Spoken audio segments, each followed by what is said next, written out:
வரவேற்று நெஞ்சார்ந்த நன்றியை தெரிவித்துக் கொள்கிறது.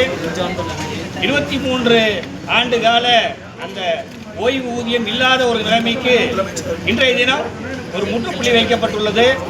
அதோடு மட்டுமல்லாமல் ஜாக்டோ நேற்று நான் சொன்னேன், ஜாக்டோ இன்றோட 9 ஆண்டை நிறைவு செய்து 10வது ஆண்டில் அடி வைத்து வைக்கக்கூடிய ஒரு சூழ்நிலையில் ஜாக்டோஜியோட ஒற்றை கோரிக்கை, பிரதானமான கோரிக்கை, எல்லா அமைப்புகளுக்குமான கோரிக்கையான அந்த ஓய்வூதிய திட்டத்தை மாண்பு முதலமைச்சர் அவர்கள் நாங்கள் எதிர்பார்த்தபடி வழங்கியுள்ளமைக்கு மீண்டும் ஒரு அரசு பணியாளர்களுக்காக நெஞ்சார்ந்த நன்றியை தெரிவித்துக் கொள்கிறேன். ஜாக்டோஜியோவின் சார்பாக 23 ஆண்டுகால போராட்டம் இன்றைய நாளிலே முடிவுக்கு வந்திருக்கிறது. தமிழகத்திலே மக்களுக்கும் மாணவர்களுக்கும் விடியலை கொண்டு வரக்கூடிய வகையிலே விடியல் ஆட்சியை நடத்தி கொண்டிருக்கக்கூடிய விடியல் நாயகன் மாண்புமிகு தமிழ்நாட்டினுடைய முதலமைச்சர் அவர்கள் 6.25 லட்சம் ஆசிரியருடைய கோரிக்கையை ஏற்று எங்களுடைய வாழ்வாதாரமான கோரிக்கையான புதிய பங்களிப்பு ஓய்வு திட்டத்தை முற்றிலுமாக ரத்து செய்து பழைய ஓய்வு திட்டத்தை நாங்கள் அறிவிக்க வேண்டும் என்று போராடி வந்தோம். நாங்கள் எதிர்பார்த்ததற்கு மேலாக பணி நிறைவு பெறக்கூடிய ஆசிரியர்கள், அரசு ஊழியர்கள், அரசு பணியாளர்களுக்கு 50% ஓய்வூதியத்தை அறிவித்திருக்கிறார்.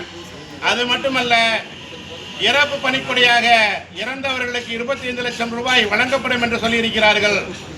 வெறும் ஓய்வூதியம் மட்டுமே வழங்கப்படும் என்ற வதந்திகள் கிளம்பிய நிலையிலே மாண்புமிகு தமிழ்நாட்டுடைய முதலமைச்சர் அவர்கள் எங்களை கருணையோடு பார்த்து அகவிலைப்படியுடன் கூடிய ஓய்வூதியத்தை வழங்குவோம் என்ற உறுதியை தெரிவித்திருக்கிறார். உண்மையிலேயே 4.5 ஆண்டு காலம் நாங்கள் எல்லாம் மென்மையான போக்கிலே போராடி கொண்டிருக்கிறோம் என்று பத்திரிகையாளர்கள் எங்களை விமர்சித்தார்கள். இந்த போராட்டத்திற்கு தமிழ்நாட்டுடைய முதலமைச்சர் அவர்கள் இன்றைய தினம் முடிவினை எட்டியிருக்கிறார். நாங்கள் எதிர்பார்த்த அந்த ஓய்வூதிய திட்டம் தமிழகத்திலே அமுல்படுத்தப்பட்டிருக்கிறது.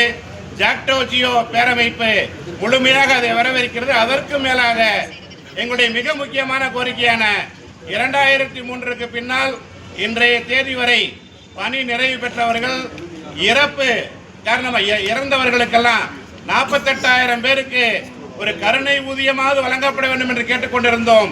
அதையும் மாண்புமிகு தமிழ்நாட்டுடைய முதலமைச்சர் அவர்கள் அறிவித்திருப்பதை ஜாக்டோ பேரமைப்பு பெரும் மகிழ்வோடு நன்றியோடு வரவேற்கிறது.